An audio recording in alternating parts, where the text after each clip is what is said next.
Hello and welcome back to Disco Elysium, welcome back to Martinez, welcome back to Revachol, and welcome back to... I think we're about to do a Tribunal? So last time the game was like, well, you have the blue spirit bomb. Equip this when times are most dire. Hey, you might want to equip this now. And in our other hand we have a Villiers 9mm pepper box pistol, and we found 2 bullets for it. We have a hole in our inventory, so we're going to put the 8-eyed tetraton tie, which we got from Lena, which gives us +1 Inland Empire and +1 Volition. So we have Inland Empire is 9, Perception is 8, Volition should be quite high, is 6. Hand-eye coordination, I'm going to put an extra point in there. Because if we're going to throw something, I want as much support as I can get. So hand-eye coordination is now 6. Last time we met Ruby, and the game gave us a lot of points of no return. I think we've had at least 2 so far. And it says, hey, if you haven't done all the things you need to do it now, because after this you won't be able to continue. So that's good. Oh, under the clock we have the pistol and the spirit bomb as little icons. And I think we also have the cuirass, we have the gloves, and we have the shoes as well. So we've got as much of the armor as we found. We haven't found the helmet. And even Kim said, you know, we might not want to walk around wearing that, old chum, but let's see what we've got going on. Oh. Okay. Oh. Ceiling is not there. I'm all out of shits to give, loincloth. Welcome to the fucking reckoning. Put your damn gun down. People are gonna get hurt. We need to talk this through. All right? Shut up! You're not gonna talk yourself out of this, loincloth shit fuck. This is the scab leader. His chest rises and falls under the ceramic breastplate. His fingers reach for the butt of his sidearm. Kim, what's going on here? Shh. The lieutenant raises his left hand. This is a misunderstanding. Nothing irreversible has happened yet. You can just return to your unit and forget all about this. The Kypt is merciful, willing to spare us if we just forget about our murdered and humiliated commander. I think we should just kill everyone, Courty. Her tone is frighteningly emotionless. You are all drunk. Come to your senses. You won't gun down 7 people in the middle of the street. This isn't a frontier town or a jungle outpost. Easy, Lizzie. Let me handle it. I know guys like this. I'm sure we can come to a peaceful agreement. Ain't that right, fellas? He is facing overwhelmingly superior firepower, and he knows it. Peaceful. It sounds like the armored figure is weeping. Nest in your abdominal cavity like a little wild mouse. The masked man's words are barely intelligible, but you can hear them. Fuck, there's the third one. How did we miss something like this? The lieutenant points to the helmeted figure. This third one, he is the most dangerous of them all, heavily armed. The lieutenant is genuinely worried for his life. You should consult him before getting in there.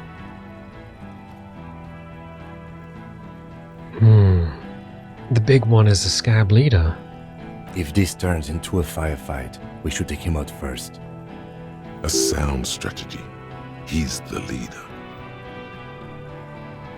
We're out of time. This is... The Mercenary Tribunal. The lieutenant nods.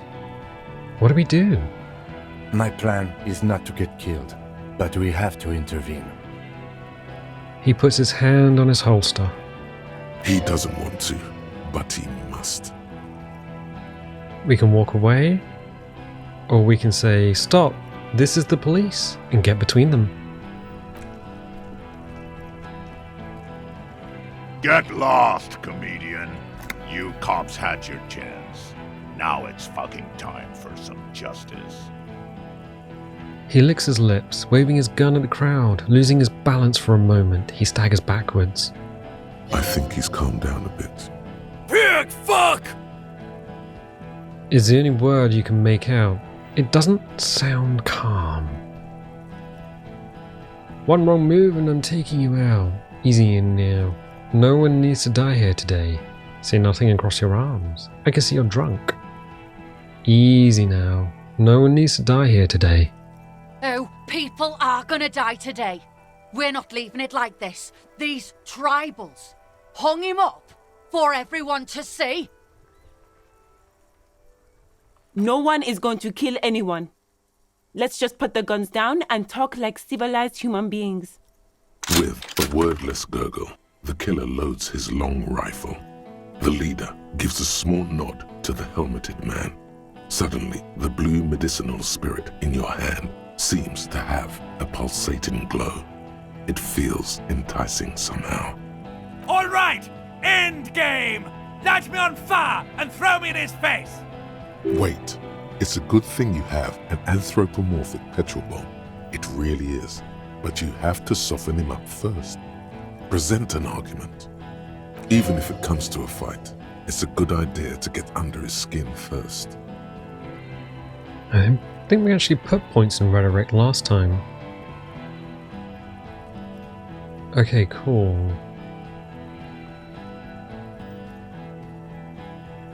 Who is that? Point to the man. I don't know you had a third guy. Rude. Rude is the killer. Rude, the killer, Owen Cloven. He doesn't talk much. The armored woman smiles a vicious smile. All of you cunts inside out. What was that, Rude? Rip you open. The killer? The gunner. The raddest. The killer. He points to the figure clad entirely in ceramic plate. What do you think he does? There, on the rim of Owen Cloven's helmet, you count little stick figures. 19, 20, 21. Count the figures. About 50 little stick figures. All of them black, plus 2 little white ones in the end. Kills black people? That's right. Plenty of kips here at Revachol, too. He stares at you with watery eyes. T, let's fucking do it. The man presses through his teeth. His hand is on his belt. Easy. Easy now. So hand-eye coordination. Oh, cool. Light the spirit bomb and launch it at him. Talk about Hanged Man. Think of an argument. These are all 83%. They're high, but they're not super high. Listen, they didn't do it. Yeah? Who did that? You should implicate yourself. Throw yourself onto the embrasure. Chest first. I just need a little time to figure this out. I think it was Titus. It was Classia. It was Ruby. It was me. It was someone else. It wasn't Titus. Straight up, it wasn't Titus. If Classia's testimony is to be believed, it would have been impossible for Classia to kill him. It wasn't Ruby. For a start, she only had a pistol instead of a rifle. And she just wasn't there when he died. It was me. It wasn't me. We didn't even have a gun at that point. We sold it. It was someone else. Someone who's not here now. How fucking convenient. A lot of people could have gotten to that roof, like Gart, the cafeteria manager. Actually, they are here. Pointing at the enemy, it was one of you. I've changed my mind? I can still change my mind, right? A lot of people could have gotten to the roof, like Gart, the cafeteria manager. What the fuck? What are you doing? The man yells from the balcony. You think I'm fucking stupid, cop?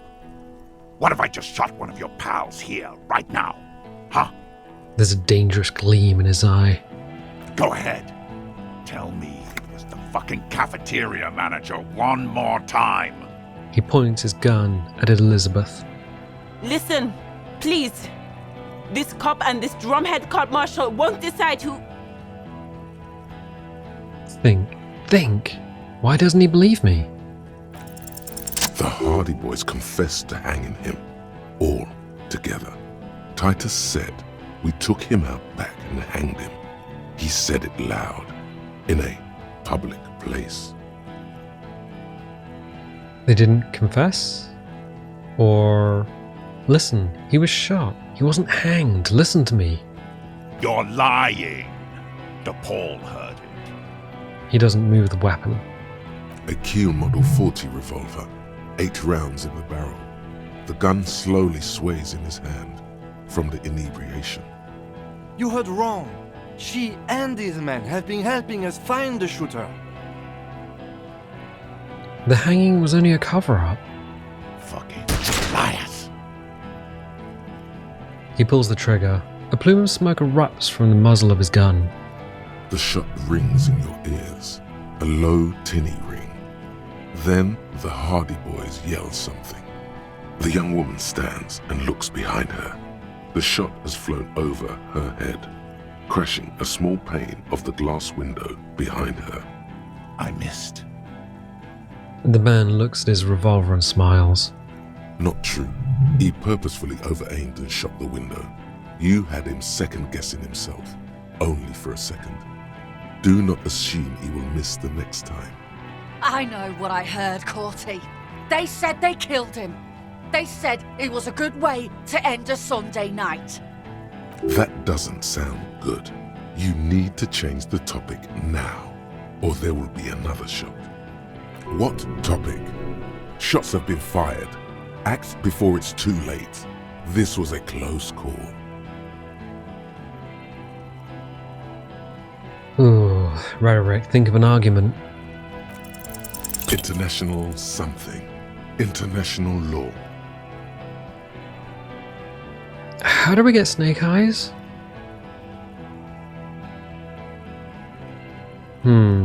This tribunal is against the law, the international law. Look around, you livestock. We're about to butcher the lot of you. Where is your international law? There will be ramifications, but there don't need to be. Let's go inside and discuss what our investigation has uncovered. We have important.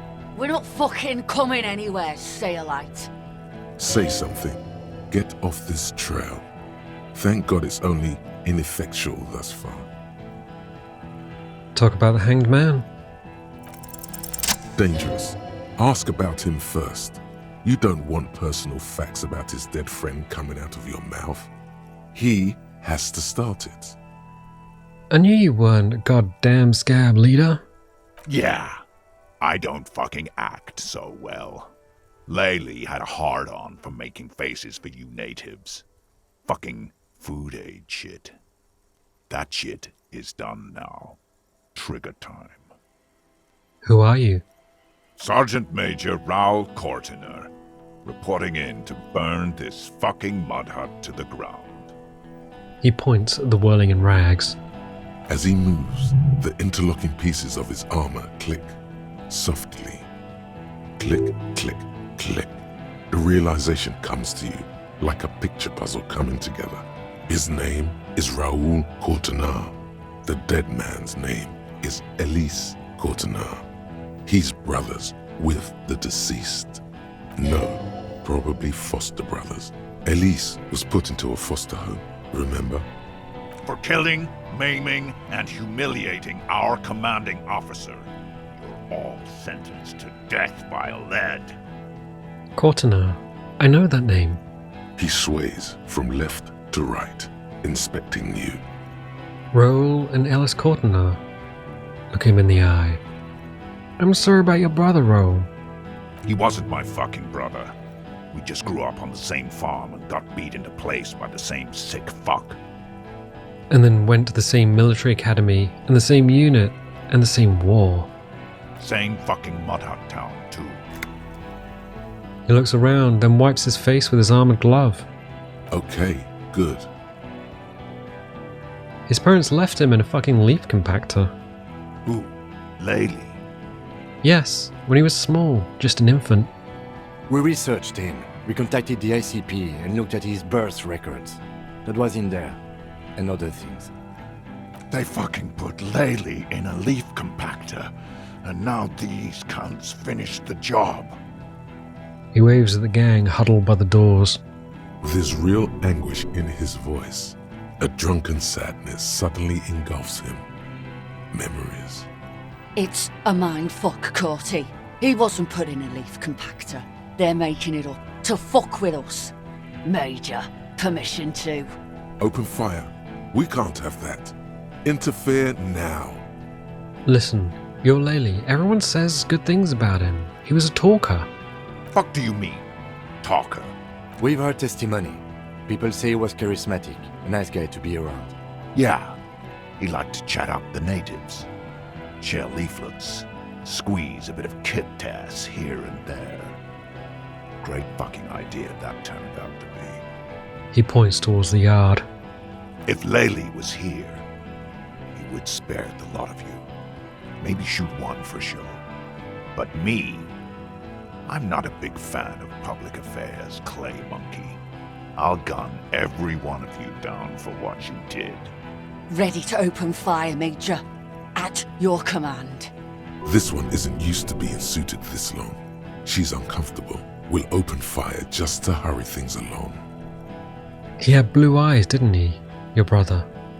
Baby blue, yeah. Like someone fucked up and put a baby's eyes on a grown man. He smiles, pulling his face in a strange way. It was creepy, but bitches like that shit, I guess. Or, I don't know what bitches like. I just know how to mow down cloths. Your brother did not deserve to go out like that. I promise I will find his killer. Find his killer? Cop, his killer stands right there, shitting his pants, and you're standing in the way, protecting them. I know what this tactic is, Silo Sam. You're gonna die for them. Right here. Today. He stares at you, eyes pink from the alcohol, fingers tapping the pistol. Big talk, but that leaf compactor won't leave his mind anytime soon. It's a small thing, but it got him off center. 92%. Where's Classia? She can explain this. Who the fuck is that? Classia, the woman upstairs, where is she? She left! The manager calls down from the balcony. God, what the hell are you doing here? What do you mean she left? Yeah, what do you mean she left? She left! Her room's cleaned out!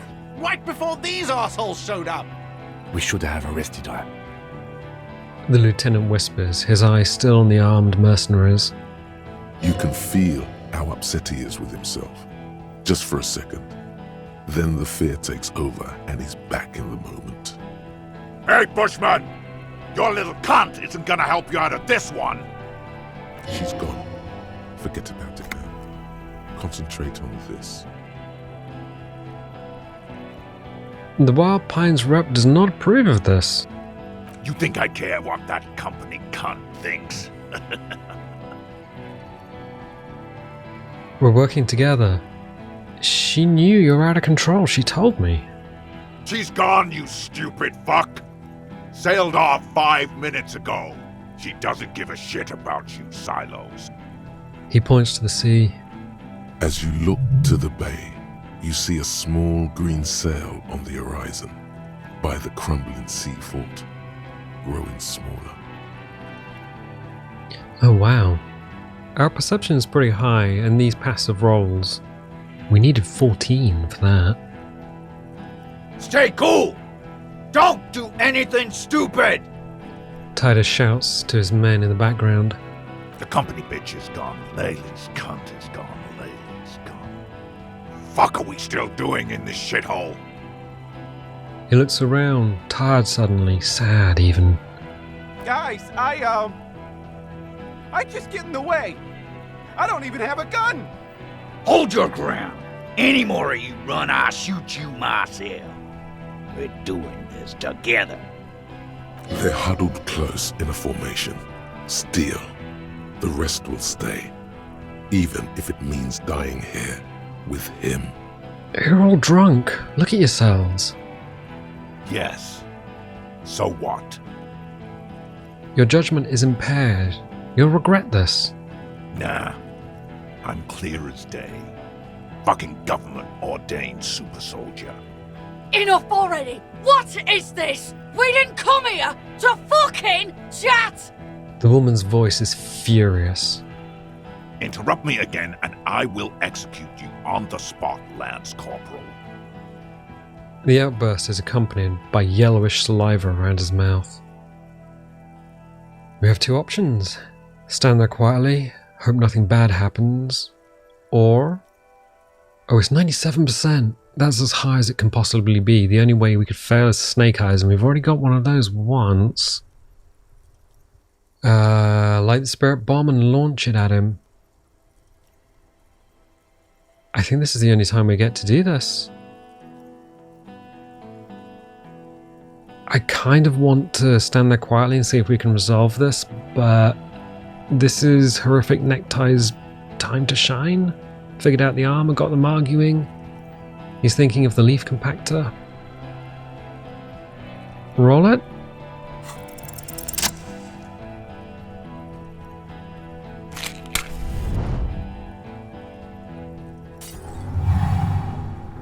With a crash of shattering glass and a terrible roar, the fire draws in oxygen.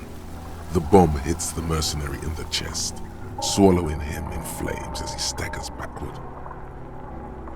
Oh my god, we rolled a 3. It was only successful because we had a 97% chance. In the fiery inferno, you see your tie, coiling around the man's neck. It is no longer horrific, but beautiful and pure. I only ever wanted you to have fun, Harry. Wait, I didn't even know your name. My name, should you know it, is Jubson AS Men's Fashion Model, colourful tie, catalogue number J327. I know so little about you. How did we meet? One day a sad man walked into a clothing store. He looked really darn like he hadn't had fun in years.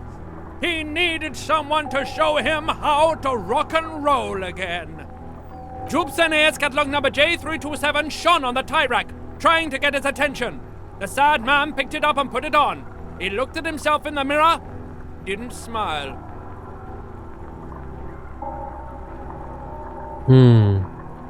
I'm young again. Nothing will ever heal me, but at least I'll have a funny tie. This is gonna be fun. And from that moment on, we rode together. The rest of your clothes were still normal back then, but we took care of that soon enough. Did we have any fun? Truthfully, not a lot.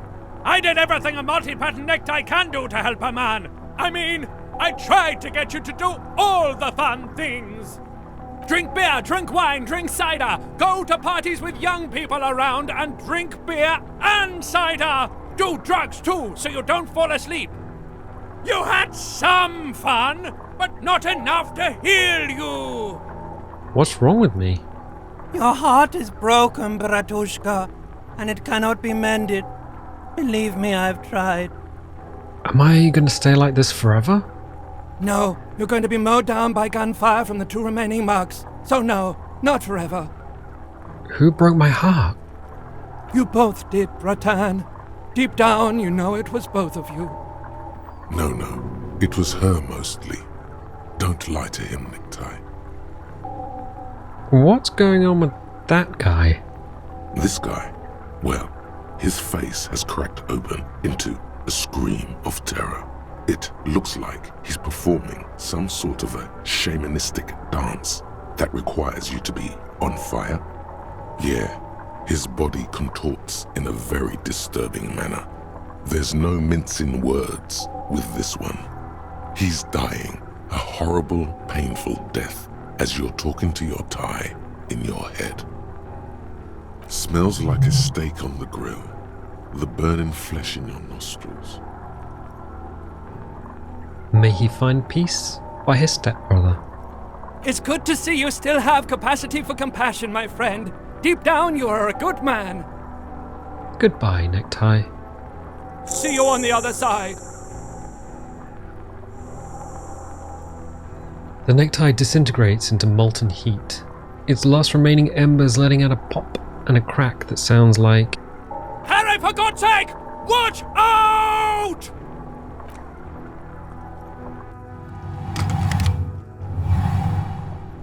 To your right, the killer raises his rifle and takes aim at you. His moves are steady, but the long barrel of the rifle sways slowly. Kim. Where is Kim? Blink. Think. Reaction speed. Ooh. Think.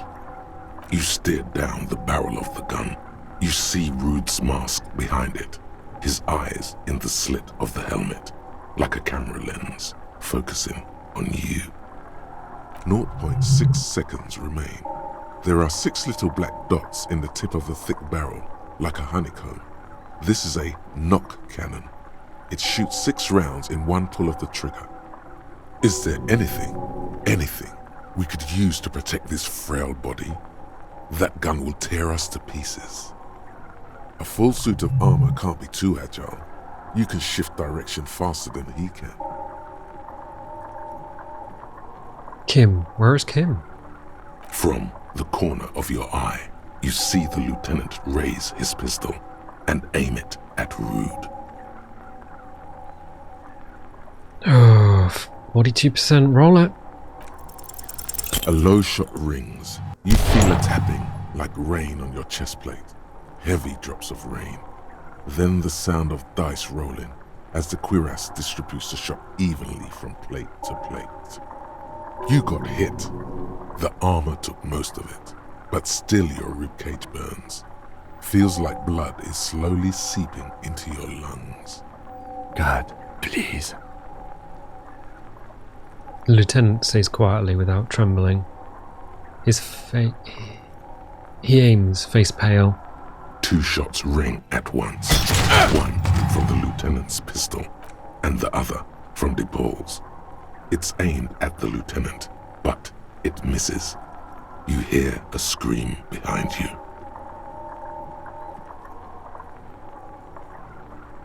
Kim. Did he hit the rifleman? Who screamed? Glenn, dying in a puddle of blood behind you. His mangled torso has 2 gunshot wounds. Blood gushes out of them like red geysers. Oh God, watch out. You see 2 crazed eyes stare at you through the burning meat and the flames. With his face boiling off, the man raises his pistol at you. Then he squeezes the trigger. Nope. Evade the shot, reaction speed. No. Let it happen. Look the burning man in the eye. The look of vengeance framed by melting skin. This is the last thing he will do on Earth. But he will do it. He will end you. Here it comes. Death.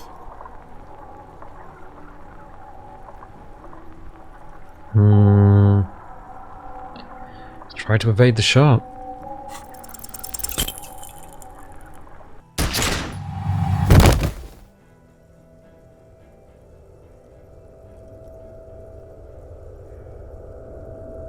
You can't.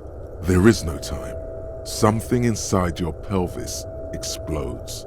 Your entire lower body is on fire and your legs can't support you. You fall down like a rag doll. The pain is too immense to scream. It pushes the air out of your lungs. Everything goes dark. A distant blur as you recede into it. Listen through the darkness and the pain. The Hardy Boys are screaming, fighting, dying. Someone jumps over you. Nearby gunfire shatters glass. Stop! The cop! Protect the cop! He's down! Touch your lower body. feels slick and warm with blood. The pain is too strong to know what has happened there. Even clutching to your consciousness takes everything you got. What parts of me are missing? Most of what's down there. Oh god. It's all gone. Open your eyes now. You have to see what's happening. No. It's just a fear. Even if... Who cares? No one wants you anyway. Try to open your eyes. What do I see? Nothing. A persisting darkness. Dancing lights of pain. Distant shadows cast by them. Like a hellish play. You're bleeding out. Out of it, a silhouette appears, crouching over you. You hear a familiar voice filled with urgency and fear. No one wants to do anything with me. No one wants to party with me. Live fast, die old? Kim, I lied about not remembering who I am. I made it up. I remember everything. There's a white shadow that smells like apricots. It's always there. Stay with me. You feel burning hot tears streaming from your eyes. I can't forget it, even when I drank so much. It said I have a vast soul. Do I have a vast soul? I shouldn't have called her.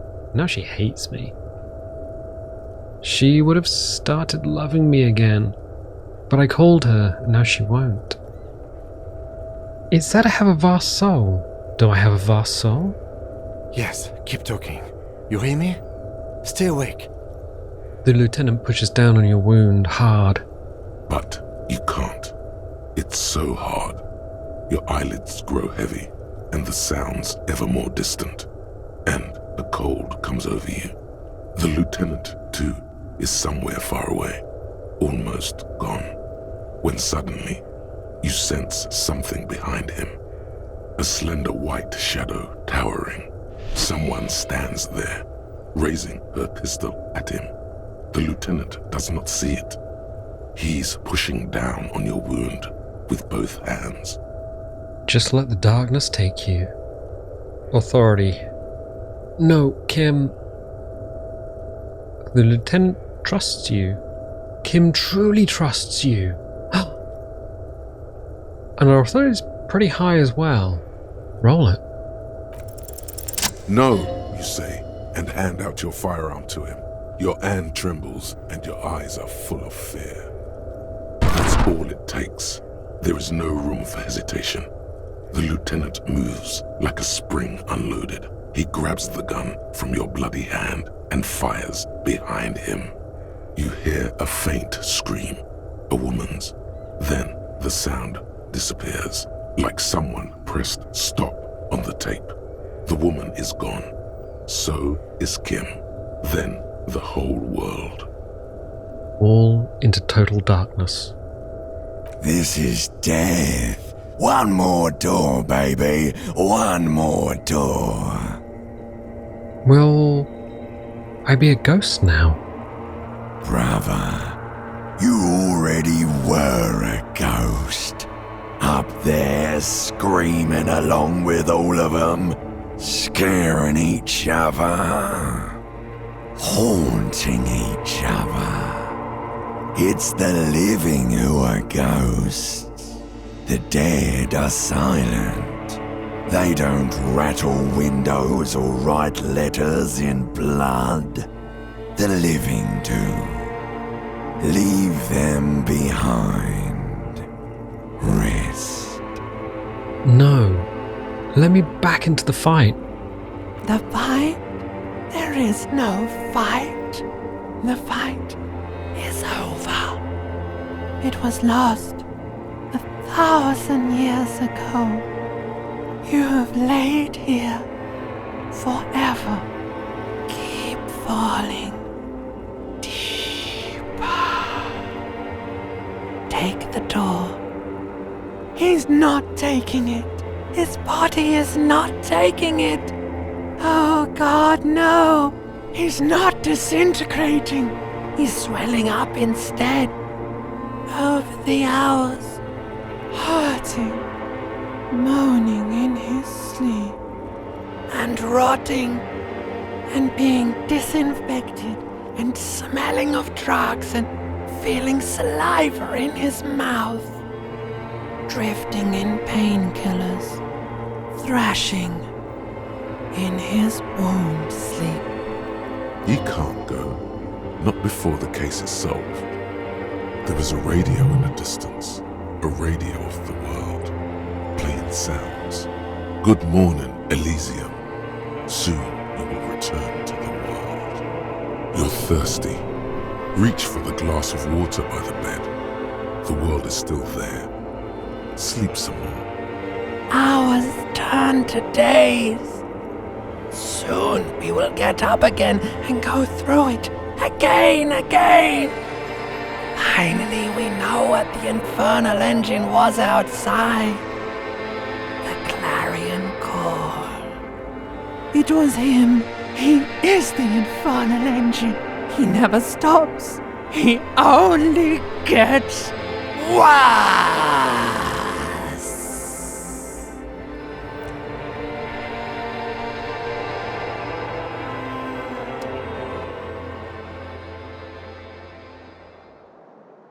You see the lieutenant's familiar shape in the orange jacket.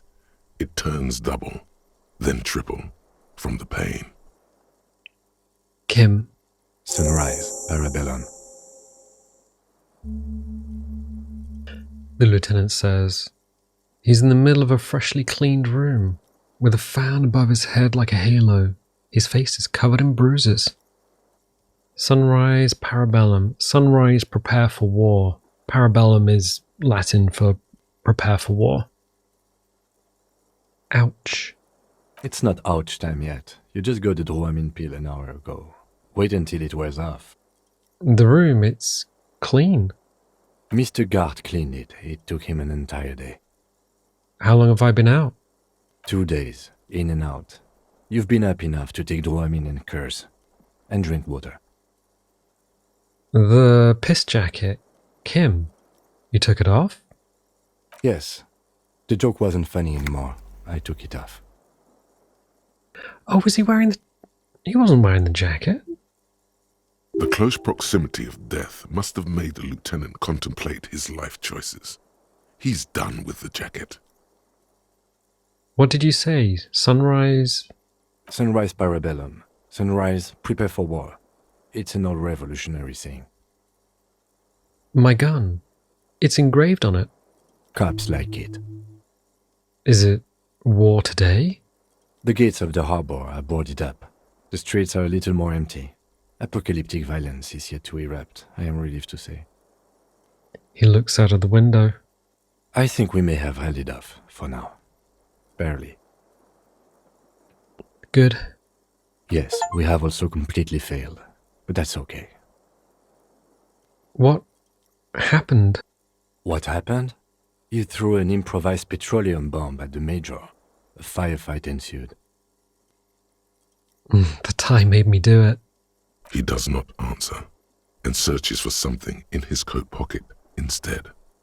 Is he dead? Very. He died in the hospital. A blood-stained killer. Swallow? As retaliation, the rifleman tried shooting you. He hit the cuirass. I heard it go off. I was looking for a clear line of sight to him. He sounds a tiny bit sorry he did not find it before you got hit. I shot and wounded him, while Glenn took a bullet in the spine. It was meant for me. He did not survive. There's a pause. This is not the first person to die in his place. He goes on. Titus, Fat Angus, and Theo charged. Angus and Theo did not make it. They both died before they made it to intensive care. Titus survives. So do Alain and the musician. I forget his name. Eugene? Yes, he's still alive too. You were bleeding out by then. I think you said something about your wife, and you warned me. I was able to disarm one of them, the Pole, before she got a jump on me. Thank you. I killed her, and that's what happened. The lieutenant takes a cigarette from his coat pocket and lights it.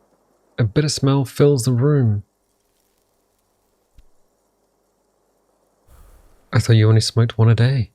This is the one. And they're all dead. All three of the contractors. The Pole was the last to die. Everard had their bodies returned to Crenel for a funeral. The company is yet to retaliate. Why? Because we deterred them? Or Joyce did? Maybe the harbor in full lockdown is too costly a target. Or maybe... He breathes in the fumes, thinking. Maybe they are simply taking their time and will attack soon. I don't know. How many casualties? On the Union side, total? 3. Glenn, Theo, Angus. The fat one. He took a lot of bullets. And Theo, he was just too old for combat. And that's... All. Not that bad, all things considered. Oh no, officer. It's pretty bad. 6 people are dead. He says calmly, without accusation. But what's done is done. The violence is cordoned off. The Hornets did not get into the beehive. The worst scenario has not materialized. Yet. He rubs his swollen chin. And we are still alive. Both of us. He did not expect you both to survive once you stepped between those two armies. His smoking, his hunched back. You have it worse, but he took a real beating. That cigarette has medicinal purposes. How bad am I hurt?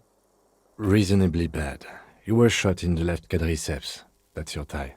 It appears no major arteries were nicked. The bullet was removed and a bacterial infection treated with mercurochrome. The bruising in your shoulder is negligible. The armor took the brunt of the fire.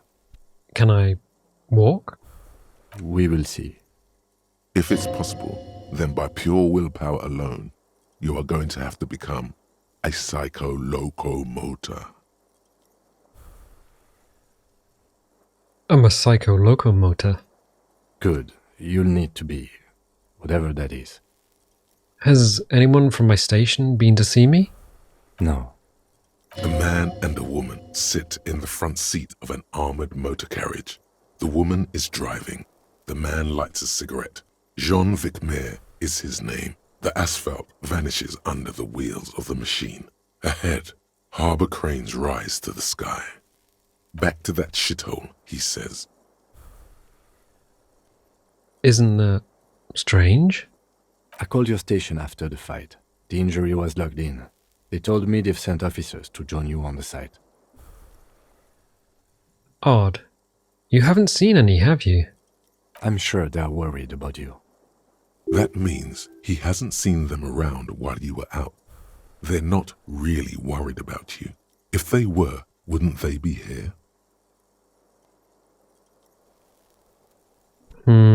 Better not agitate yourself further. It already hurts. Sorry. That's between you and them, he thinks. If not my station, then who treated me? I did. Thank you. No need. Are you hurt? Not very. I have a concussion from that woman beating me with the butt of her gun.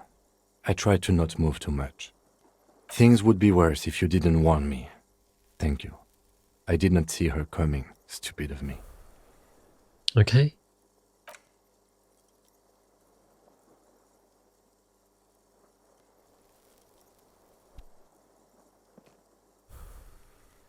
Easy now. The lieutenant turns double again before your eyes, an orange hue of pain. Your balance is way off. You feel like you're about to fall over on that thing. How are you? My disco days are done. I feel fantastic. Let's rock. Who cares? Who cares about me? It doesn't matter. I'm very bad, Kim. Things are very bad. Gnugh. I feel fantastic. Let's rock. He nods. What happens now, Kim? I honestly don't know. Good. Because I totally do. Do you? Because we can't talk to Everhart. The harbor is in lockdown. Everyone in there is outside our grasp now. And Joyce has left too. Joyce is gone? Yes, she left yesterday morning. To meet the board of Wild Pines, or that is what I've heard.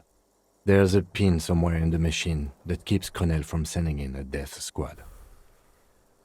He looks out of the window. Maybe it's her. Maybe she kept her end. Either way, Ruby's gone, and Classio too. We really should have arrested her, you know?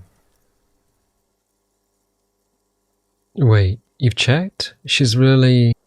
Guard confirmed she left 20 minutes prior to the Tribunal showing up. Who did it then, Kim? Who killed the hanged man?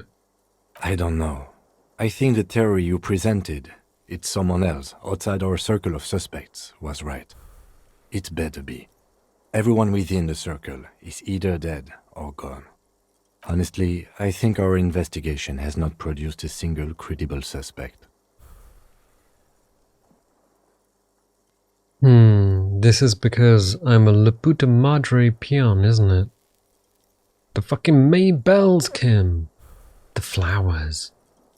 What about the hole in the wall? Someone was checking around. Oh, there's so much stuff. Okay. The May bells, Kim. The flowers. What? Yank it out and show the dried flower while it falls to pieces. This one, remember? Every piece of garbage in the city is not connected to the case. You don't have to keep everything. He's wrong. No, Kim. Every piece of garbage in this city is connected to the case. Okay. He concedes, clearly not meaning it. What about the hole in the... ouch... wall? Someone was checking her out. I don't know. That's been there for years. And the goddamn footprints? Yes. God cursed the footprints, not solving the case for us. Au diable. An antique bullet from a Belmagrave 4.46mm. How hard can it be to find one? How hard can it be? It's extremely easy. There are thousands lying around. We found one. All completely unusable. It's precisely how easy it is to find one that makes the bullet useless. There are all these old bunkers and weapon caches. Revolutionary era. We could find thousands more if we wanted. All of Revachol is full of them. But they seemed so mysterious. I'm just gonna say nothing. There's a little pause. He says nothing as well. The miracle hasn't happened yet. It's not over yet. He does not know what to reply. Looks out of the window, then back at you. It's morning outside, you think. It's simple. We have to locate communism. Communism killed him. You know what I think about? Solving crimes. He arches his brow. The ceiling fan patiently spins overhead. Actually, I want to talk about this crime some more before I tell you what I think about its hardness. Now, is that going to take us back? I'm listening. Yes, it is. Okay. I'm ready to hear what you think about solving crimes now. Solving crimes is hard. It really is very hard. That concussion must be making him dizzy. That's right. Let's give up. Time to start drinking. Say nothing. You're not ready to give up, are you? No. Are you ready to limp? I'm ready. Good. Where do you want to limp to? Let's just aimlessly wander until a clue presents itself. Let's do that. We can start upstairs in Classio's bedroom. I have not done a thorough sweep after she left. He extinguishes his cigarette on the sole of his boot. Another look at the window, perhaps? The one he was shot through. I don't know. I can't think of anything better. Okay, let's check. We have 2 bullets. Well, of course we didn't shoot the gun. Right, let's remove the gun. Oop. Do we need the tear? Do we even need tear right now? +1 in... what is our authority? +2. We could nuke our authority. Get more Inland Empire. Inland Empire is ridiculously high as it is. Anything that's going to give us any pluses? Not really. I mean, we could put the Kvalsund there. Let's check. Inland Empire. 10. What is authority? 5. Okay. And we have a skill point in hand. Inspect the window in Classier's bedroom. Are you La Puta Madre's peon? Call your station to find out more, if you dare. Okay, so we've done almost everything. We have left a few things out. Superstar Cop is 17.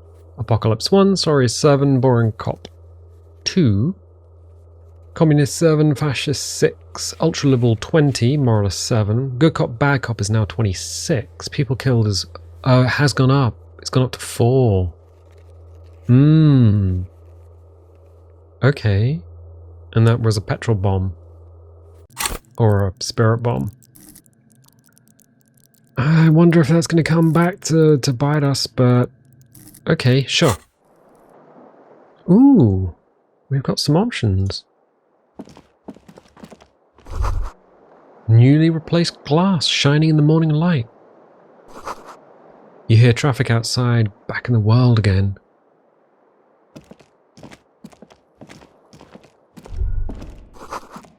You see gleaming white enamel, no bottles inside. Look, the door is open. You can walk right into Kim's room. The bathroom mirror has been wiped completely clean. You see the reflection of your face in the mirror, even now adorned with the expression. Oh, we've heard about the band Ooh.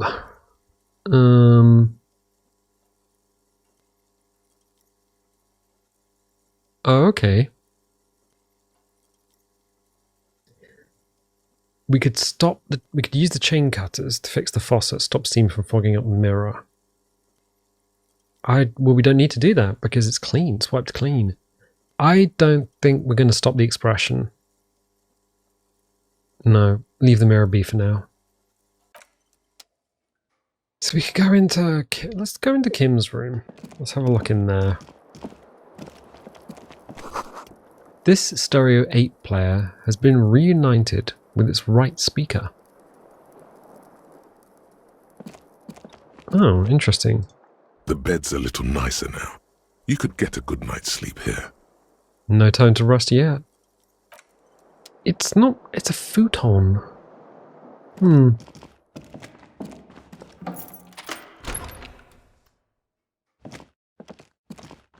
Oh, neat.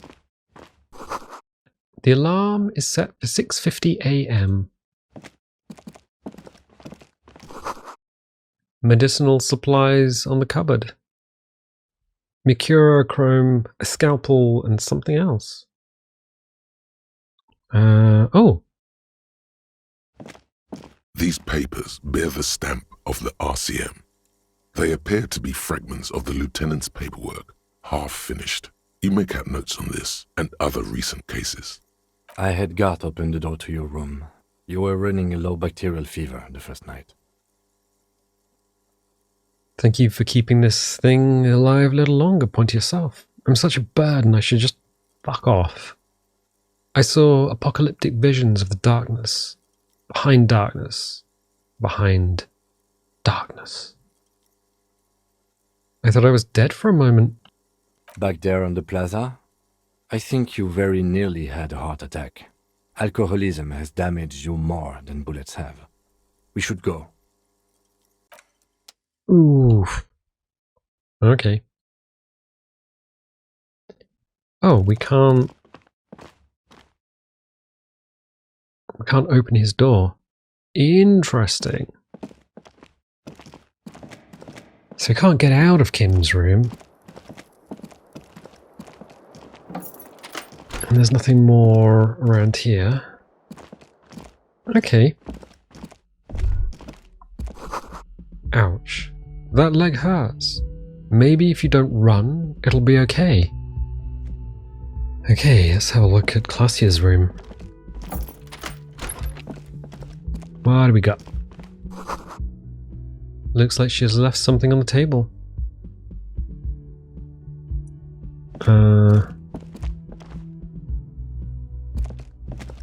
Next to the stack of bills, you see a note.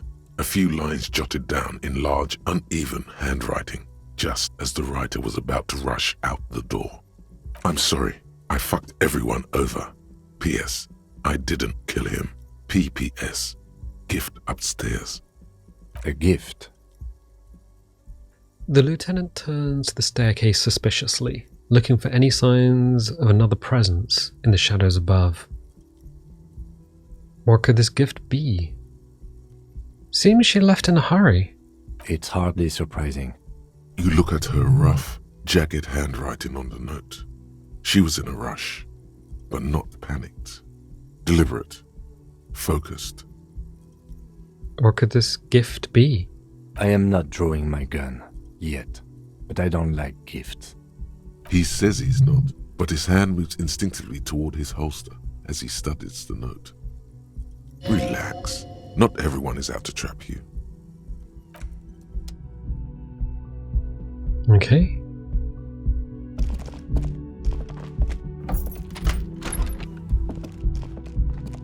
The medicine cabinet is empty. Not even a toothbrush. Pity. I was kind of hoping the gift would be in here. She really cleaned this out. Mm-hmm. She certainly had her priorities straight when she was packing. Okay.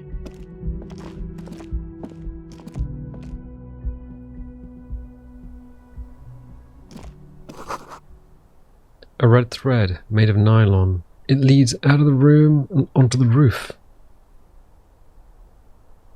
Oh.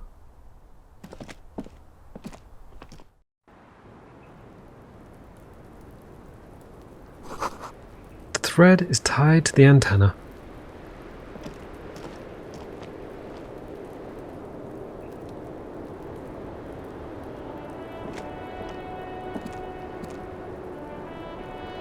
Okay.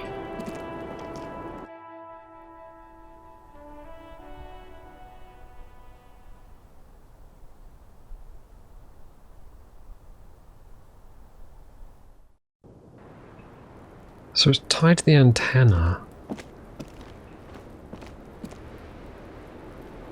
Interesting.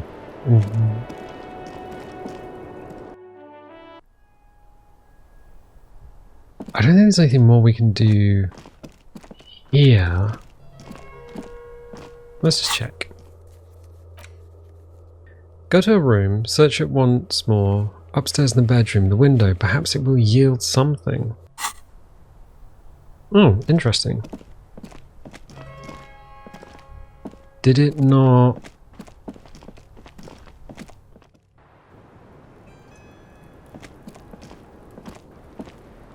Did it not trigger? Oh, the actual window. Okay. This window is pristine, at least on the inside. A red thread has been taped to the glass using adhesive tape. It trembles ever so slightly in the cold wind. This is ballistics. She's left a trajectory for us. The lieutenant tests the thread with his finger. Drawn taut, it rebounds instantly. Oh, we've already run our finger across the surface of the glass. Okay. Visual calculus. What happened here? So, you've heard what happened. You got shot and now you're angry. Red thread shows the trajectory. What happened here? Golden light melts away into the blue, glassy darkness of your mind. In it are two neon-lit shapes. A man and a woman on the single bed. What position are they in? Like the witness said, the man is kneeling. The woman is on her back. It's the night of March 4th and a shot has just been fired. The man looks directly at the woman. The shot's possible directions converge in his mouth, a ray cast from somewhere outside, entering his brain, ending him. The red thread bisecting the room shows the trajectory of the bullet. Where does it come from? From the roof outside, location A prime. The glass fractures around the bullet hole. Shards face inwards like a corona behind the woman's back. Where does the thread lead? Maybe if you extrapolate all possible points of origin first, the thread will make sense. Inspect the ghostly figures. The man does not know the bullet has entered his brain. He never will. Death comes faster than the realization. Have a look at point A, the roof. Ruby ruled this out vehemently. The shot would have been heard from downstairs, where no one heard it. The likelihood of A prime has fallen drastically. You may be looking for a sniper. The shot had to come from a greater distance, beyond A prime. Should we extrapolate to include every possible point of origin in Martinez?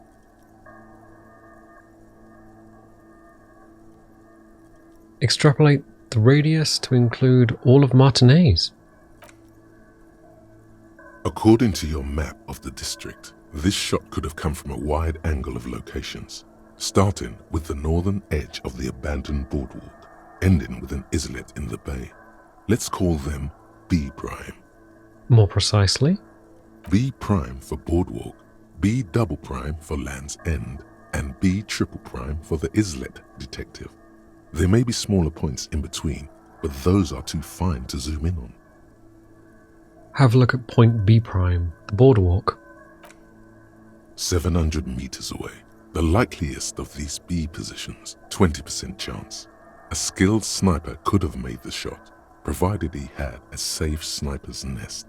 Even with the light on inside, we're talking military training. At that distance, the perpetrator would have had to take wind direction into account. This would explain why no one heard the gunshot. The bullet came from far away. Have a look at point B prime, Land's End.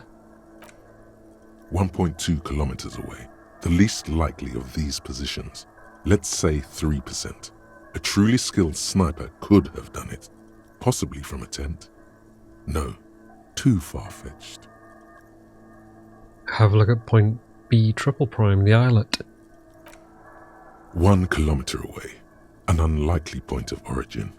Beyond the docks somewhere, on an islet in the Bay of Martinez perhaps. There are islets there, badly charted as they may be. The shot would have been a small miracle, 5% likelihood. There is an extremely narrow field of view from the bay to the window, between Rue de Saint-Ghislain 8B and 33A.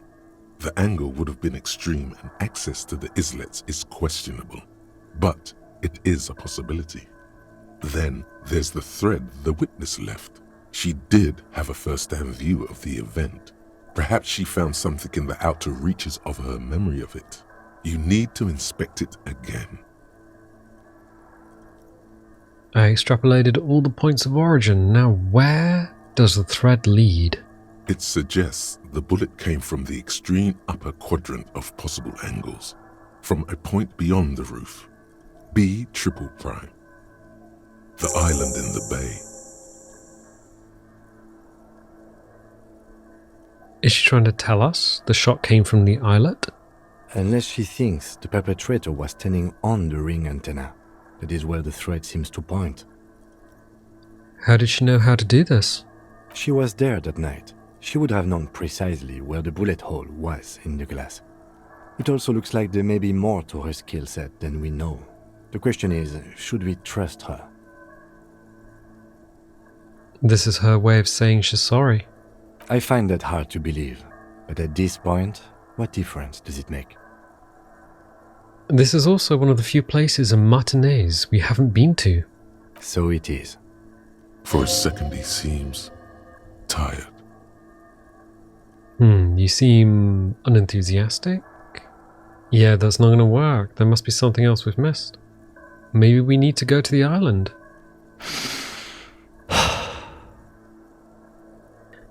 The wind blows in from the open window. The lieutenant sighs, looking into the cold distance across the water. Kim, let's go to the fucking island.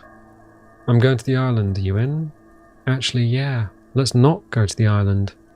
Kim, let's go to the fucking island. Okay, let's go to the fucking island. He takes a second to gather himself, then says, How do we get there? Joyce Messier had a sloop, but she's gone. Liliane, the net picker. She's towering her boat.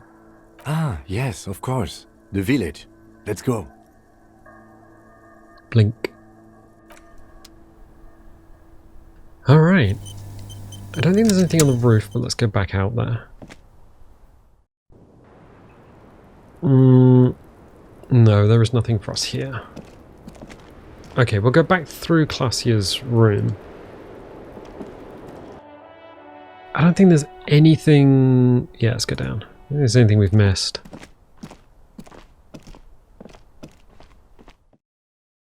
I was going to say the building, like the internal layout of the building seems very strange, but then you get these elements on this wall. There's an archway between her bathroom and living room, and then out between the living room and the top of the stairs there's another archway. So the building has been repurposed at some point.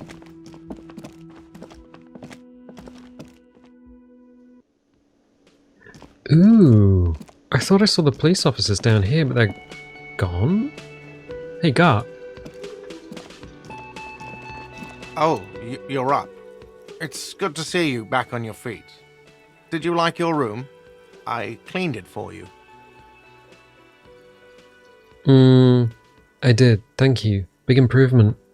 You're welcome. I thought it would be nice for you to wake up in a clean place after you, let's be fair, defended this establishment and its clientele from gunfire. I give credit where credit is due, and that was a crazy move. Crazy effective. Petroleum bomb. Never seen anything like that. I was there until it struck him. Crawled inside then. Bullets started flying. Anyway. He really wants you to realize that he was also on the balcony looking by, in the danger zone, so to say. I wish you a quick recovery. Also, you and your partner are staying here free now. This establishment supports cops. The stay is free, the drinks are not. It just felt I needed to specify that. Where did everyone go? Oh, you know, people don't tend to stick around after shootouts. Turns out they're not good for business. What happened to the man with the sunglasses? I don't remember everyone who comes here, and many people wear sunglasses inside lately. Must be a fad. Okay, so I have to mention, when it happened, you were right out there, on the balcony. Yeah, I was, yeah. That's because I'm a badass. He nods, trying to remain aloof. It really took courage. Don't pick at him. Just nod, stoically. He nods back at you, even more stoically. Just two badass men nodding, stoically. Make that three. The lieutenant is nodding too, hands crossed. Alright, thanks. No problem. They'll come back.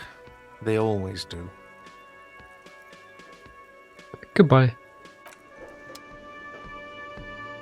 So interesting.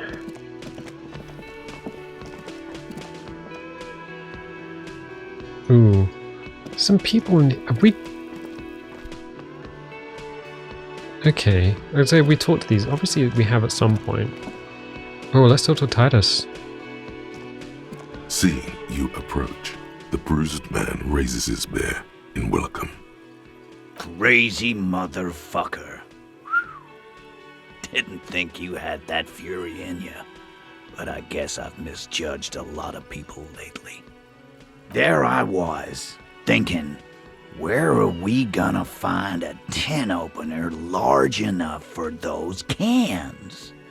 Then Capo Loco shows up and just sets a man on fire.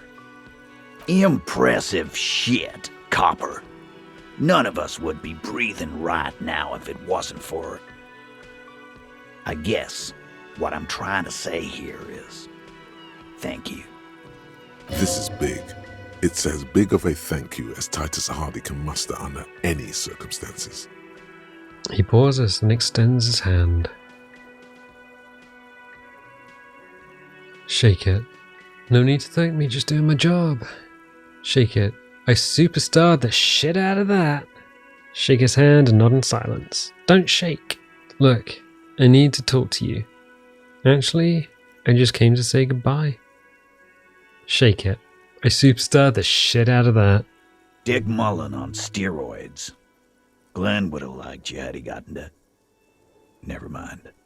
A sad smile passes over his bruised face.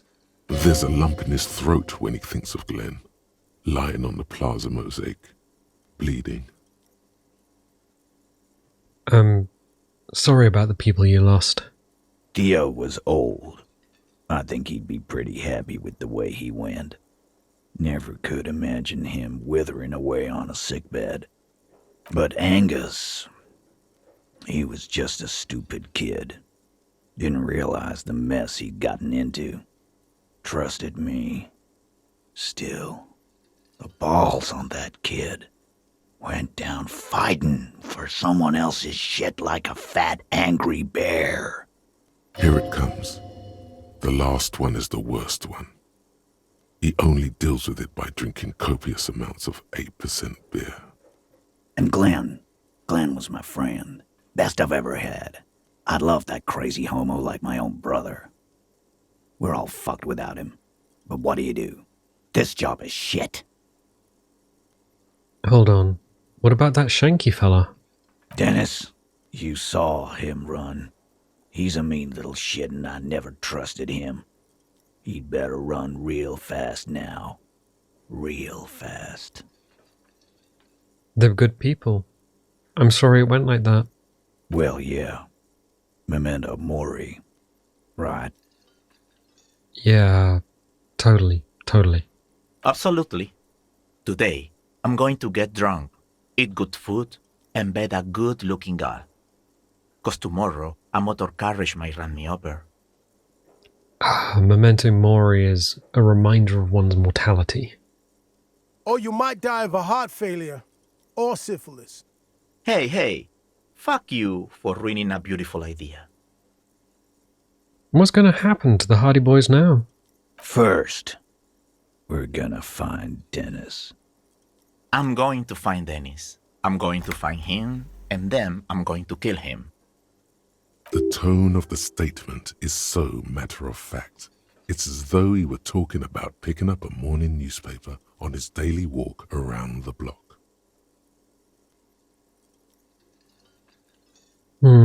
Frontier justice, I like it. Your guy, your responsibility, do what you feel is right. The lieutenant shakes his head, but doesn't say anything. Go ahead then. Maybe they'll only break his legs. We're hunting that rat down. Let it be known what happens to cowards.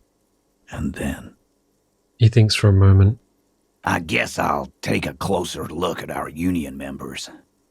There's bound to be some ambitious fellows there who'd love nothing more than advancing social democracy by busting some heads. Might even ask Tibbs if he's tired of replacing windows and maybe wants to have some fun with his brother. Anyway, don't you worry.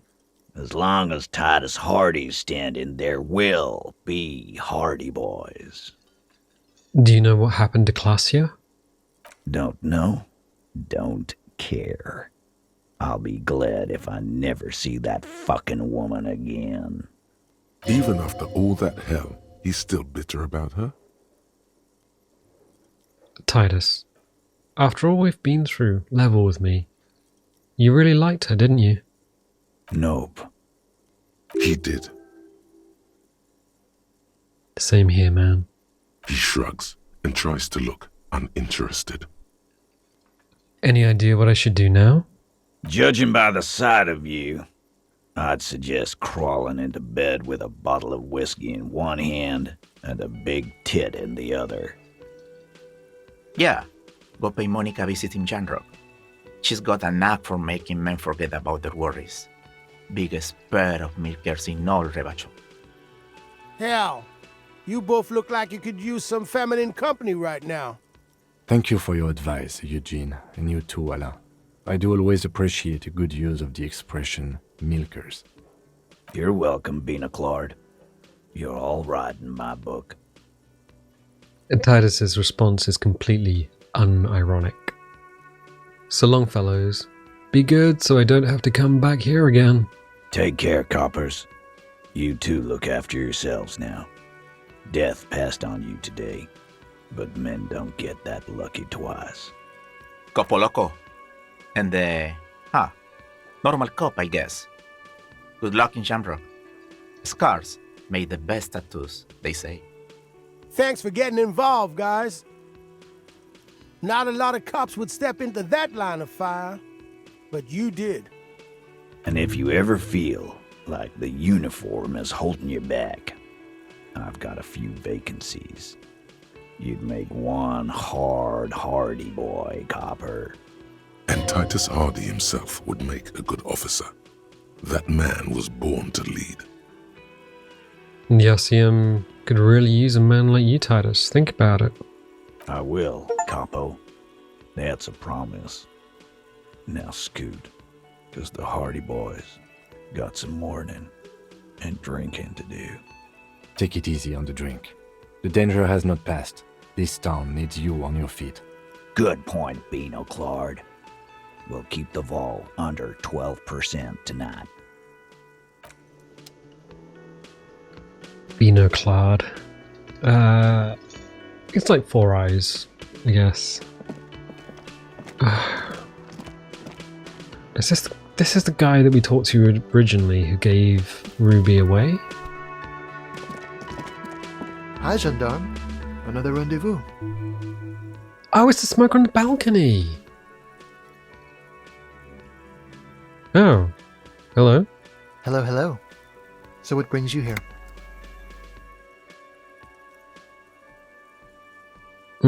Tell me again about the muscular type who came to investigate the crime. I met your Sunday friend? What are you doing here? What is it about the way he carries himself? What are you doing here? Admiring the atmosphere. What about you, officer? I'm here to kick some ass and solve the case I'm working on. Well, here's to you. He raises a glass before taking a sip of his drink, froth grazing his mouth. Tell me again about that muscular type who came to investigate the crime. Oh yes, let's see. He knocked on my door a few days after the lynching. I think he was going through the entire building, asking questions. What did you tell him? Nothing. That I didn't see anything. And he believed you? Why shouldn't he? Did you tell him about your friend? What friend? Your Sunday friend, the witness. No, I don't think it came up. What did he look like? Muscular, handsome, strong, like one of those military types. Was he alone? Yes, but he was speaking to someone on his earpiece. His earpiece? Yes, you know those tiny speaker microphones that fancy security guards sometimes wear. What was he saying? Just reporting back whatever I was telling him. Besides muscular, did he have any other identifying traits? Oh, let me think. He had an accent. He sounded like one of those mercenaries. He sounded vaguely Oranese. No, not vaguely, scratch that. He sounded definitely Oranese. Thanks for the information. Sure. Anything else on your mind? I met your Sunday friend. You did? And how did you like him? You're right, he was magically bureaucratic. I didn't like him as much as I like you. I didn't. He's a government official. I don't trust governments. Ah, shoot. Why not? I don't want to talk about other people. I want to talk about you. Where was he staying at your place in the middle of the night? What are you, you two? Who is he? Who is he? A visitor from the first world. He's not like you and me, gendarme. He can always return. Return where? To his opportunities in Occident, sur la clé. Still, his coming and going brings some life to the village. Or is it just money? I don't know. What are you, you two? Friends, I told you. Sunday friends. Friends who like to get together from time to time. What does it mean, a Sunday friend? That he won't be there when times get tough, I guess. Is that even a friend? It is. On Sundays. Why was he staying at your place in the middle of the night? He has keys. And he likes the view. To the sea, I mean. I don't want to talk about other people. I want to talk about you. What about me, gendarme? What is it about the way he carries himself? It's the sports. He's a sports guy. All about that physical prowess and athletic skill. Nothing else here. Okay. Bye-bye, gendarme. Goodbye. We have a... Oh, we have 2 skill points. We could put a point in composure if we wanted to unlock that. I wonder if we have any clothes that do composure. Was it yellow? I didn't think we would be doing dress up Barbie right now. Okay, so we have the shoes. It's +1 composure. Let's check these. Wow, we have quite a bit of clothing. I know it's not all of them. Like all of the clothing we can get.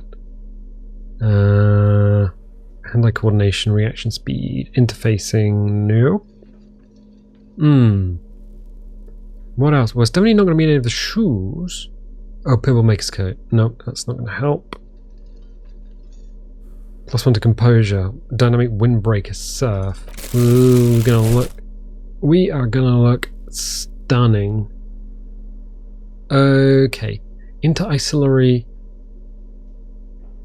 suit jacket. Inter-ancillary trousers. Oh my god. I wonder what happens if we put all those things on. Right. Okay. And then a point in composure. And give it another shot, I guess. Superstar is 18. So I definitely think these can go up and down. With the exception of the people killed, that's definitely going to stay the same. Oh. Hear that? Magnesium. That's what you're lacking. The lack of magnesium has you slouched. So there's a lack of magnesium in me? Yes, and it's critical. Look at yourself. You're practically devolving into a fish due to the lack of magnesium in your bloodstream. So I need to mag it sideways? Mag it sideways? What are you talking about? You need to mag it up. You've probably had 2 heart attacks and a minor stroke already, and the only prescription is insane amounts of magnesium. 1 stroke? Don't be so modest. He's having one right now. You're saying I need to become a magnesium-based life form? Yes. If you want to live, you need to evolve. You need to transcend the carbon barrier. Go to the apothecary and buy insane amounts of magnesium. It will reverse the damage to your circulatory system. A what? Magnesium-based life form. -1 to shivers. No shakes. Oh. It is generally understood that human beings are carbon-based organisms, fusing little carbon tubes together to form complex, mushy structures capable of thought, love, and locomotion. It is also known that these structures sometimes like to take the edge off by consuming ethanol, amphetamine, etc. In these cases, it is important to supplement your body with magnesium. Tired, maggot, down, mag time, liver damage, maximum mag. Some people say magnesium doesn't really do anything and that you just need to quit. What do we tell them? We would need to remove something out of here. This is Wompty-Dom. Encyclopedia seems pretty powerful. I don't know if we need the +2 hand-eye coordination against enemies in FT 500 armor. Oh, that would have been pretty decent. Jamais vu. All intellect learning count raised by 1. I'm not sure how useful this is going to be right now. Hi again, Gendarme. Okay, so composure is now 7. Roll it. Could he be a member of the homosexual underground? Yes, this man is definitely one of the homos. I've seen them homos with my own eyes. We started this with the Tribunal on people getting set on fire. I'm not bringing it up. Let's go. Bye-bye, Gendarme. Okay. Alright. Let's put the booties back on. And we've got the cuirass. Let's put our... Is that the right jacket? Okay. +1 perception for our shoes. No, I think we're okay. So what do we got on... Oh, the pants. Regular black jeans, composure. Revolutionary's hat. I think there's a lot of things that we could... Savoir-faire. No, I think the jeans are probably okay for now. Okay, fine. I think we've done everything we need to there.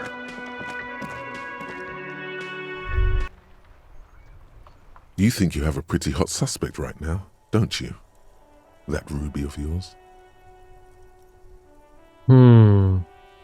Yeah, and? Notice how it came together without casting too much suspicion on Clasia. It was nice and ruby-centric in the end. What do you mean? Anything struck you a bit off about this mishmash? Well, the bullet didn't have to come from the roof. It could have come from anywhere on the coast. Absolutely. It could have come from anywhere, but you're suddenly so certain it came from the roof behind the window. The bullet was jacketed. These don't just lie around everywhere, do they? Good point. It is rather rare these days, but do continue. It turned out the bullet was an antique. True. Strange how you conducted the whole advanced ballistics analysis and then hand-waved it. The footprints in the pinball workshop didn't fit with the odd soul's prints on the crime scene. No, they didn't. So far, no one has mentioned hearing the shot.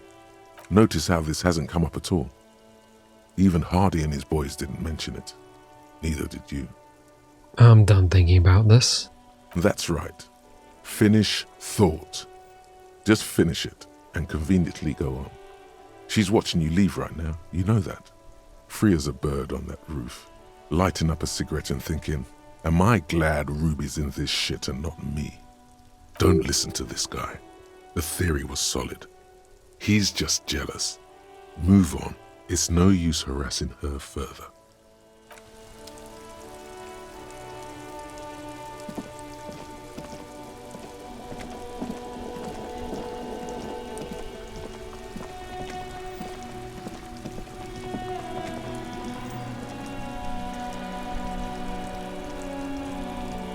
Bonjour.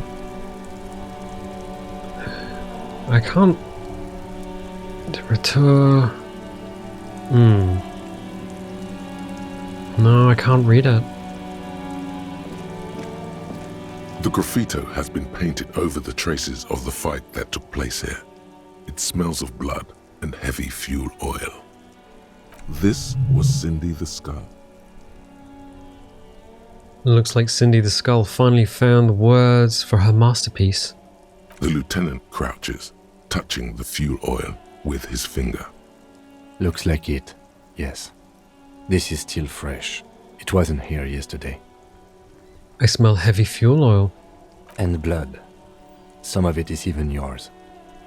Heavy fuel oil. Isn't that flammable?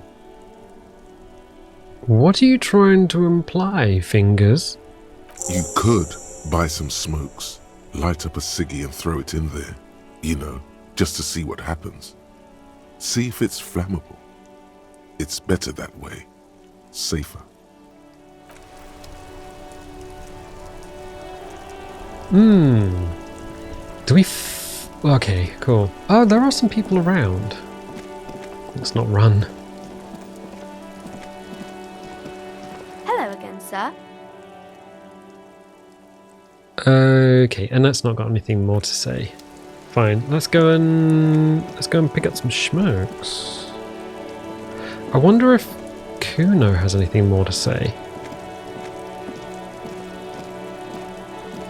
I don't know, not entirely sure. I don't know also if there's anything we need to radio back. Let's just check. Light the graffito on fire with a cigarette, go to the island, determine where the shot came from. Well, I think go to the island and determining where the shot came from. Are you La Puta Madre's peon? Call your station. Find out more if you dare. Ooh. Alright. Alright. I don't know if that's gonna help.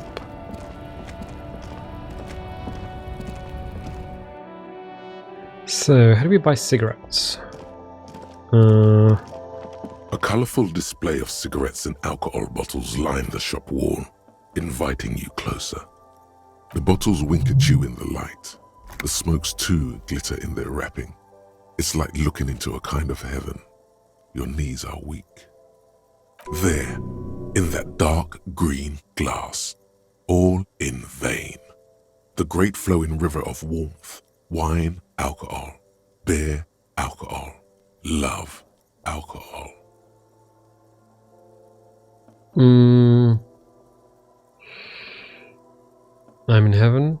I need it all so bad. This is not a good place for a recovering addict. Guess not, no. She looks at the wall of goods behind her, then adjusts her hat. I'm obliged to inform you that both alcohol and cigarettes damage your health. But I guess you already know that. Don't ask. Don't look. Don't do anything here. Just go away. Get back to work. Oh, pale aged vodka. Alcohol, pale aged vodka. Interesting. Commodore Red. Potent Pilsner. Give me Astra cigarettes. Here you go, mister. Sleep. I wonder what happens if we give the pale aged vodka to Idiot Doom Spiral.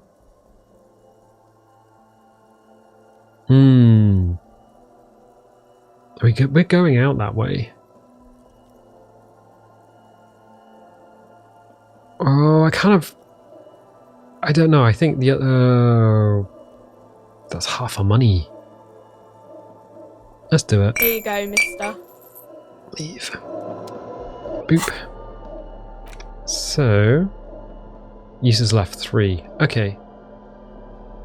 Oh, it's not 1. Let's peace out.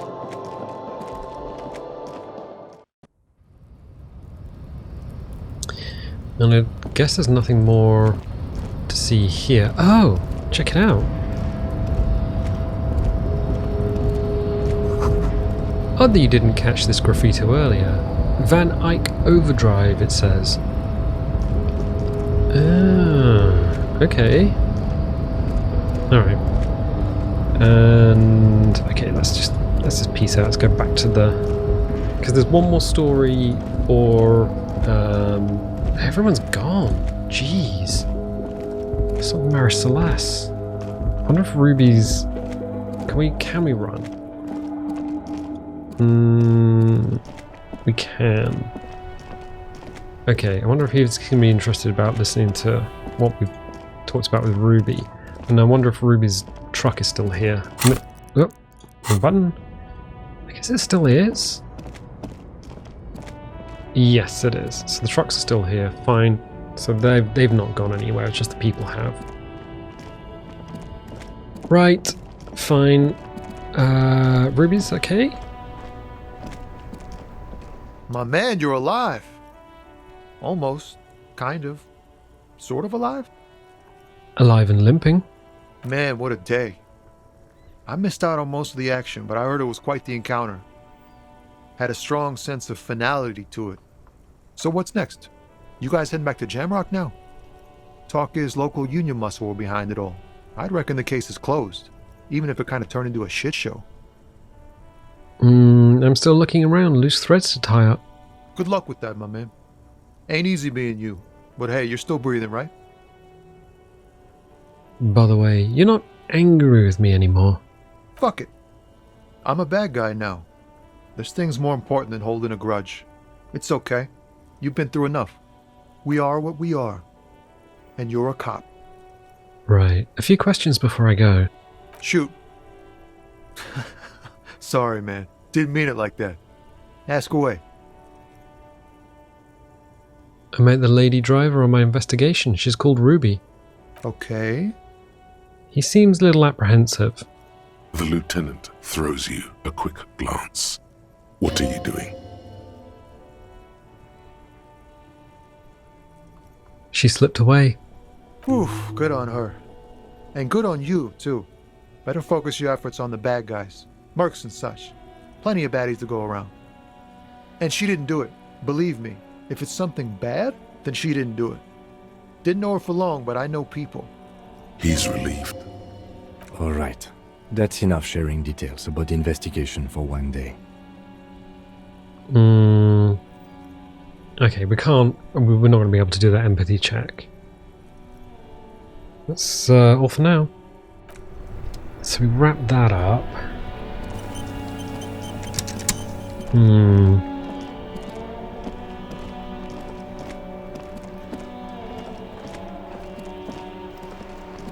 The graffito has been painted over the traces of the fight that took place here. It smells of blood and heavy fuel oil. This was Cindy the Skull. Step back, Lieutenant. Set the graffito on fire with a lit cigarette. The fuel oil catches fire immediately with a low hiss. A bright orange flash across the surface of the lettering. The falling snow turns to vapor above the burning message, mingling with the black smoke. What if the words are not directed at the people of Martinez, or even the coalition aerostatics above the city? They're meant for something above even those. Disco Elysium. The lieutenant has taken a small step back. He looks at your face illuminated by the flames and nods silently. Then the fire falters. The flames warmed him too. Not at all in a bad way. Let's go to that island. Slowly, the flames subside, the fuel burning out. The air still smells of mazout and springtime. Is there anything more we can talk to Kim about? Yes? No new options, so we can always talk. I think, let's radio in. Inside, you see a set of steering levers, a radio microphone, a pull-out toolbox, and the soft glow of the fuel preheater gauge. I got the radio again. This is Precinct 57. How may I assist you? Precinct 57, we've been attacked. I repeat, Lieutenant Kim Kitsaragi and I. Something is wrong.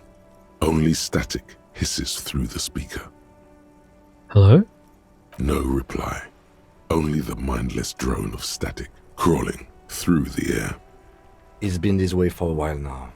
My guess is the Union is listening in on our conversations and jamming outward communications to protect themselves from Cronel. It only happens when someone mentions the attack. The rest is unaffected. Our best bet is to carry on like nothing happened. That is, if we don't want us cut off the grid completely. Isn't that dangerous? No more dangerous than stepping between 3 armed mercenaries and 8 Union men, I hope. He glances over his shoulder. I don't like it either, but that's the way it is. The streets seem safe enough to me. If anything, taking out the mercs made things calmer. For now. He flicks off the radio. Silence. You can try calling again. Just don't mention the Tribunal. And remember, they are listening in. Everything sounds okay. No drumbeat of total war yet. If anything, everything sounds too okay. In the cabin, you see a set of steering levers, a radio on a hook, a pull-out toolbox, and the soft glow of the fuel preheater gauge. Pick up the radio again. This is Precinct 57. How may I assist you? Oh, we have no new options. So we could talk to Sylvie again, or try. Contact the Lazarus. No, okay, I'm done. 57th, over and out. Her voice disappears into the void. In the cabin, you No, we don't. We close the door. Okay. Do you have anything more to say? Mon Dieu! You set it on fire! What kind of a policeman are you? Herald of the Apocalypse. The fuel oil was an environmental hazard. I had to get rid of it somehow. I don't know. It was an accident, I'm sorry. Policeman of the state yet to come. A beacon of light in the dull shores of mediocrity. You're welcome, Martinez. Oh, well, thank you, officer. It certainly lightened the mood. Very cozy, like a little street fair almost. Okay, goodbye. I don't think we're gonna get... I mean, we can't really do much more with the Union anyway. Scroll out a little bit. There we go. It's better. Alright, I guess we peace out. Yeah, across the water lock. Oh, we can mag it. Not that we need to with... What is that? 1, 2, 3, 4, 6? 6? Okay. So... We can talk to... I guess we could talk to Idiot Dooms... Oh, hello.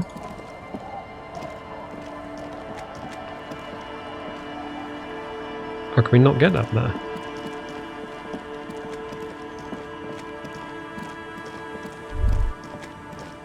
What was that? Sounds of life in the north. A washboard scrubs filth from fabric.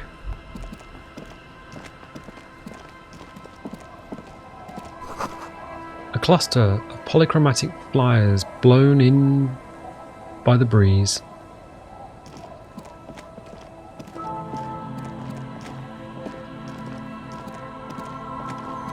Oh, we do have to go the long way around. Okay.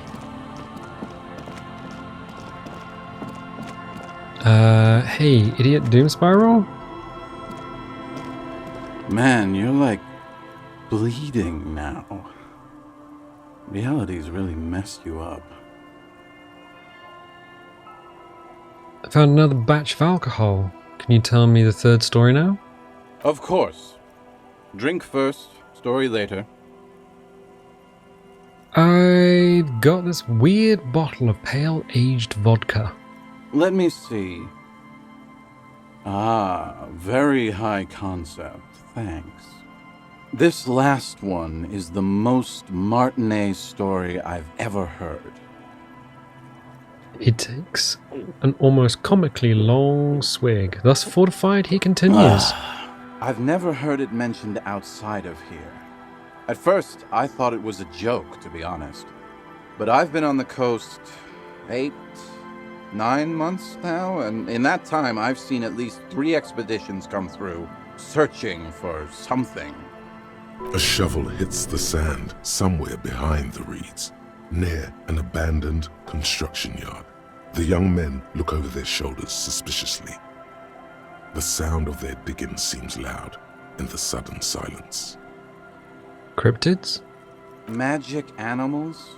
No, man, this is serious stuff. A place to call home? No, Tequila. Most people already know where they live. It's guys like you and me that are the exceptions. Your lost keys? Hey, hey! Fuck you, Tequila. He says, his voice level. Okay, what kind of expeditions? All kinds.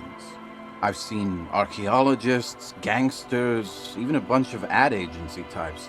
I'm telling you, Tequila, this thing's got a pull on certain kinds of people. Wait, what do you mean certain kinds of people? You know, obsessive types. People with predilections. What exactly are we talking about here? Some of those expeditions come back after a week or so, looking haggard and dejected. Others don't return at all. The first time I saw one of these expeditions, I thought they were fucking with me. There was no way it could be true. It was just too high concept, even for me. I'm not even sure I should be telling you this story, to be perfectly honest. You're in a fragile state, and it might be too much for you to handle. I can handle it. Okay, fine, I'll tell you. But I'm warning you, it's pretty out there. Our story begins at a legendary design studio, right here in Martinez. There was this designer. His exact name is lost to history, but in life, he was a legend. Made it big in Aranya, where he did some real pioneering work on grotesque and sans serif typography. A fucking genius, man.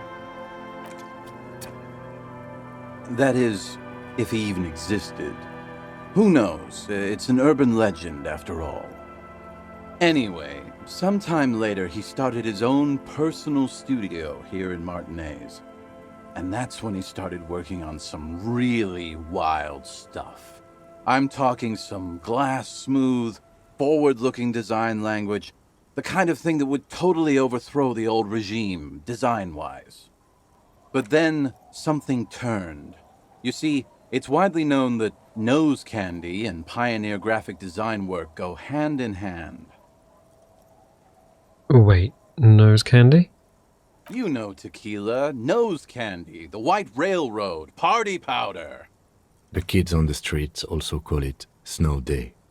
Sinus salt, the white night. Can't see, for its popularity among the aristocratic class of the prior century. Along with a number of more banal street names. Blow, of course, but also Flake, Powder, Pearl. Really, anything that's white will get the idea across. He's talking about cocaine, baby. Are you referring to cocaine? Shit yeah, Tequila. You know exactly what I'm talking about. He gives you a comradely bump on the shoulder as a couple of millimeters of booze slosh out of his bottle. So what happened to him? You've got to understand, the work this guy was doing was so high concept that regular amounts of cocaine just weren't cutting it. By the end, they were bringing it in by the lorry load. Now, as you might imagine, snorting that much cocaine can't be healthy for a regular human, right? Right. Wrong. Do it all the time. All the time? All day, baby. Hey, Tequila, pay attention. The story goes that one day he was balls deep in work on what he thought would be his pièce de résistance, an advert so minimal it contained neither text nor images, just pure white. Apparently the idea was too high concept even for this genius. He dropped dead right at his desk before he could finish. His last words are recorded to have been, "It's as white as a blizzard of cocaine." Say nothing. But the story doesn't end there. Supposedly, When they performed the autopsy, the coroner discovered nearly a quarter-kilo of coke jammed into his nasal cavity. That's almost certainly anatomically impossible. Wrong again, nerd. Where there's a will, there's a way. That's right.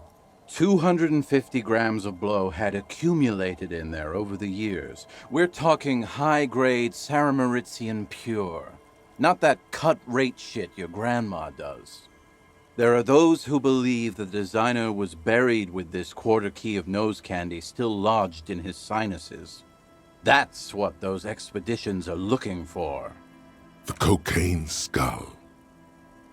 The cocaine skull? The cocaine skull. Wow. No. Wow. And why do people think the skull is here in Martinez? Here's the kicker.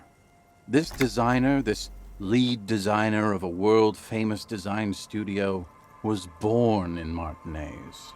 A local boy, Martin Martinez. That's why he brought his studio here, back to where it all began. And that's why they buried him here, too. Perhaps right under Ab's pipe there. He points to the pipe. Or probably further down the coast, or in some yard in Martinez proper. A hidden mausoleum, no one knows exactly. No, my grandma always told me his grave lay somewhere on the islets on the bay. This is ludicrous and physically impossible. Sinuses can contain that amount of anything. Now, detective. Always the skeptic. My only question is, where does one get a shovel?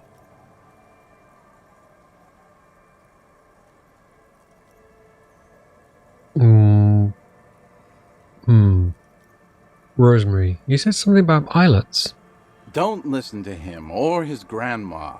He's just making things up. No, my grandma told me. I've heard other people say it too. That it's underwater. Or no, maybe it was the storm sewers. Or maybe it's in the air. Or in an ancient state pyramid offshore. In a pyramid? Now that would be something.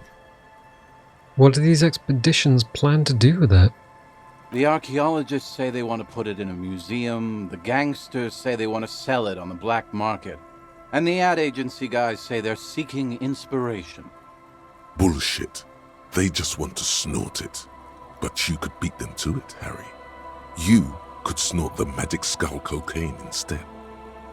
I'm pretty sure they all just want to snort it, though.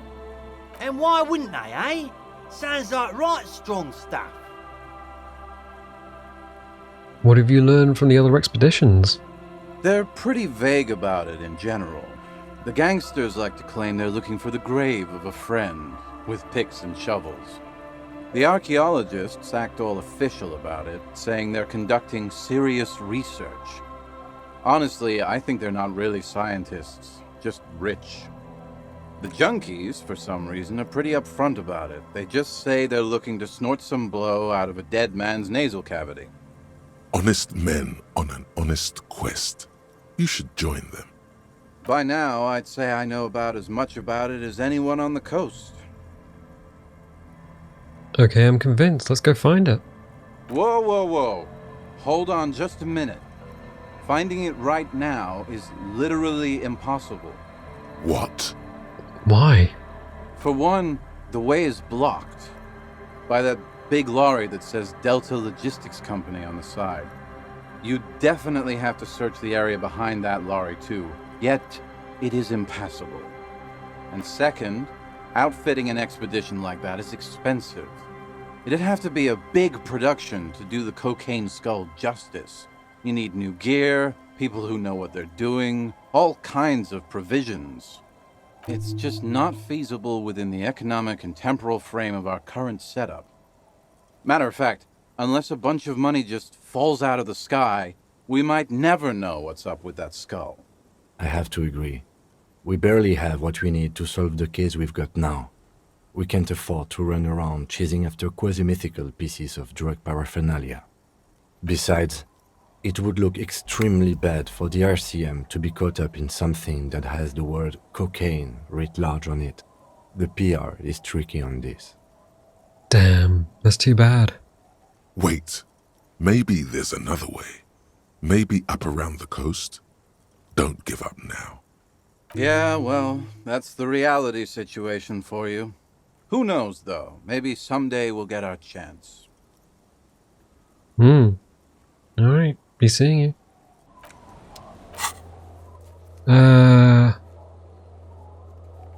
Yeah, it's not going to give us any more map. Oh, right. These are the tasks that we haven't changed yet. Well, we can still retake if we put points into these. Trash container. I think a lot of these we can't do, so like we can't even physically get to Measurehead anymore. Okay.